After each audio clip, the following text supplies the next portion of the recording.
JMS 주일 말씀 절대 믿음을 생명시하여라. 마태복음 8장 23절부터 27절. 디모데전서 1장 18절부터 19절. 예수님이 제자들과 전도하러 가는 장소에 배를 타고 가게 됐다. 예수님이 가다라 지방으로 가는데 제자들도 조차 배를 탔다. 배를 타고 가는 도중에 풍랑이 일어나 배에 파도가 덮치게 되었다. 제자들이 무섭고 두려워 예수님을 찾으니 예수님이 주무시고 계셨다. 제자들이 예수님을 즉시 깨우며 예수님, 풍랑이 일어나 우리가 죽게 되었으니 우리를 구원하소서 하고 간구했다. 예수님은 문제를 해결해 주시기 전에 어찌하여 그렇게도 무서워하느냐 믿음이 적은 자들아 하셨다. 이 말은 그렇게도 예수님이 전지전능하신 하나님을 가르쳐 주셨건만 하나님을 믿는 믿음이 적고 또 그동안 그렇게도 보여준 예수님을 믿는 믿음이 적다고 하신 말씀이다. 예수님은 곧 바다의 풍랑과 파도를 보시고 바람과 파도를 꾸짖었다. 그러니 즉시 잔잔하게 됐다. 이를 제자들이 보고 신기하고도 기이하게 여기며 이 어떠한 사람이기에 바람과 파도도 순종하느냐 하였다. 이들은 아직도 전지전능하신 하나님이 예수님을 쓰고 오셔서 메시아 예수님과 같이 행하심을 모르고 천지 만물을 창조하신 하나님이 그 보낸 메시아 예수님을 통해 만물을 다스리며 죽게 된 자들을 구원해 주시는 줄 몰랐다. 이러므로 예수님은 제자들에게 어찌하여 제대로 알고 믿는 믿음이 없냐고 말씀하신 것이다. 예수님을 알아주며 믿는 만큼 표적이 일어났다. 마태복음 13장 53절 이하를 보면 예수님이 고향에서 말씀을 전하였으나 믿어주지 않으니 표적을 행치 않고 떠나셨다고 하였다. 하나님이 보내주신 구원자를 믿어야 죽음에서도 구해주시고 표적을 보여주신다. 이 시대도 똑같이 그러하다. 지금도 보면 개인에게도 섭리사에도 환난 풍파가 일어나니 무서워하고 두려워한다. 믿음이 적은 연고다. 전능자 하나님과 성령님과 예수님과 일체되지 못한 연고로 무서워하고 두려워한다. 하나님께 성령님께 예수님께 모두 간절히 기도하며 우리가 죽게 됐다고 간구하여야 해결된다. 오히려 이런 때 두려워하고 무서워하며 신앙과 믿음을 깨뜨린 자의 말을 듣고서 그 귀한 하나님 성령님 예수님이 사명자를 통해 주신 영원한 축복과 믿음을 저버리고 안타깝게 끝나는 자들이 있다. 한번 믿음을 깨뜨리면 거의 다시 회복할 수가 없다. 믿음도 마치 사람 생명과 같아서 한번 죽으면 살리는 것이 불가능하다. 그러므로 믿음이 생명같이 중하다. 전지전능하신 하나님께서 말씀을 주시고 예수님이 다시 오셔서 주신 말씀을 사명자가 긴긴 세월을 두고 받아와 전해주셨다. 하나님 주관권을 벗어나면 행한 대로 고통을 받고 약속한 것을 다 상실하게 된다. 영은 황금 천국까지 상실하게 된다. 육신도 다시 옛날같이 사망권으로 돌아가서 희망 없이 살게 된다. 누구든지 과거에 하나님과 성령과 주를 잘 믿고 축복받고 열심히 살았던 자라도 현재 믿음을 저버리면 저버린 대로 사망권에 처해 살게 된다. 하나님께 그럼 저들이 과거 몸부림쳐 쌓은 공적은 어떻게 됩니까 하고 누가 묻는다면 그때마다 다 행한 대로 갚아주었다. 황금 천국은 미래까지 끝까지 행하는 자만 간다. 끝까지 가야만 거기에 처해 살게 된다 하신다. 그러므로 전능자와 구원주께 이 시대 약속하고 사는 믿음을 자기 생명을 죽이지 않고 지키듯 끝까지 파선하지 말고 지켜야 된다. 하나님과 성령님과 예수님이 사명자를 통해 주신 시대 말씀을 100% 믿고 절대적 믿음을 굳건하게 가지고 살아야 된다. 그래야 육이 제대로 살고 영이 영원토록 기뻐 뛰며 하나님의 사랑의 대상이 되어 살게 된다. 신약 때 예수님도 아파서 죽어가는 자를 놓고 내가 낫고자 하느냐 내 믿음이 너를 낫게 하리라 하시며 자기 믿음으로 육신의 죽음에서 살게 하셨다. 이와 같이 이 시대 생명의 말씀을 하나님 성령님 예수님이 그 육신을 통해 전해줬는데도 믿지도 않고 행치 않았을 때는 즉시 사망권의 해를 받고 고통을 받았다.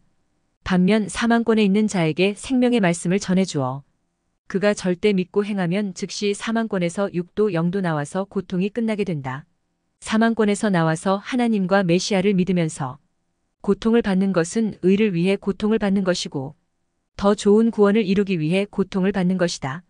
고로 예수님은 전날을 위해 핍박을 받은 자는 복이 있는 자라고 말씀했다.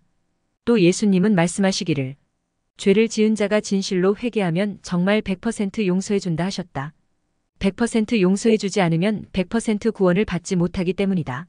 그러므로 하나님 성령님 예수님도 용서했으니 서로 형제들을 용서할 것이 있으면 100% 용서해 줘야 된다. 믿음도 절대 믿음이어야 100% 믿음이다. 그래야 사탄도 인사탄도 틈을 못한다.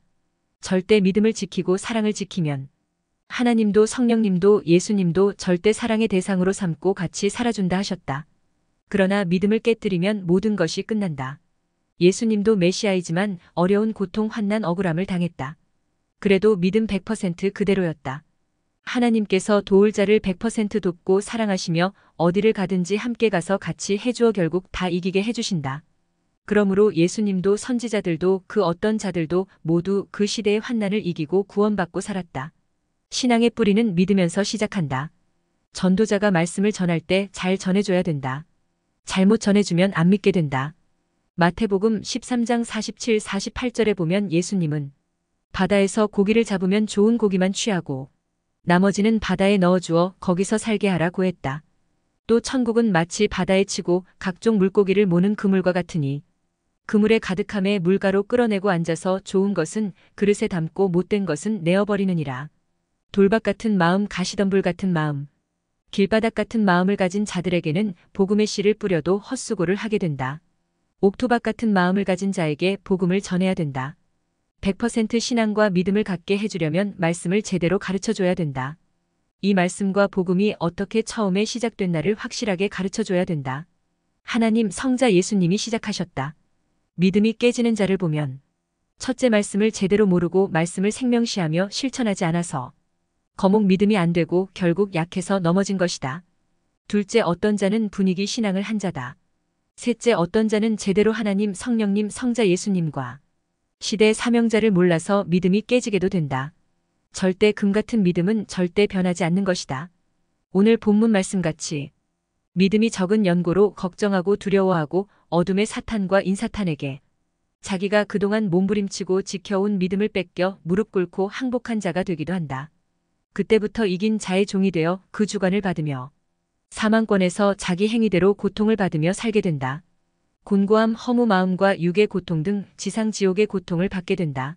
전능자 하나님이 보시고 전능자가 땅에 너를 위해 영원토록 사랑하면서 살라고 택하였는데 그렇게 가치없이 믿음을 깨버리고 나를 버렸느냐 하시며 참으로 억울하구나 안타깝구나 하신다. 믿음을 깨뜨리고 사망권에 육과 영이 가면 하나님도 성령도 예수님도 어쩔 수가 없구나 하신다. 그동안 섭리사 모두는 금같은 생명의 말씀을 듣고 하나님의 많은 표적으로 시대 죽음의 바다를 건너온 자들이다. 환난과 어려움이 있는 만큼 더욱 하나님과 성령과 예수님은 절대 도와주셨다. 이 시대 구원의 천년 역사를 이루며 우리는 너무나도 어렵게 해왔다. 저마다 처음 믿을 때보다 수고하여 더 좋게 만들어지고 얻은 위치, 행한 대로 받은 위치가 그렇게도 중하다. 어떤 환난에도 믿음을 지키고 온 자들은 전보다 더 차원 높인 은혜와 사랑으로 하나님도 성령님도 예수님도 가까이 대해주신다. 지금 우리에게 그 얼마나 최고로 하나님이 대해주시는지 사랑하면서 사는 그 가치를 알아야 된다. 이 믿음으로 모두 사탄이 주는 환난도 불의한 자들의 행함도 이기고 살아야 된다.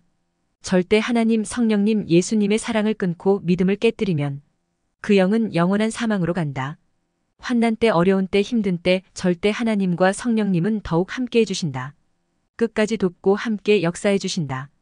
그러므로 이때 새벽을 깨워 기도해야 된다. 새벽은 하나님이시랑 하셨다.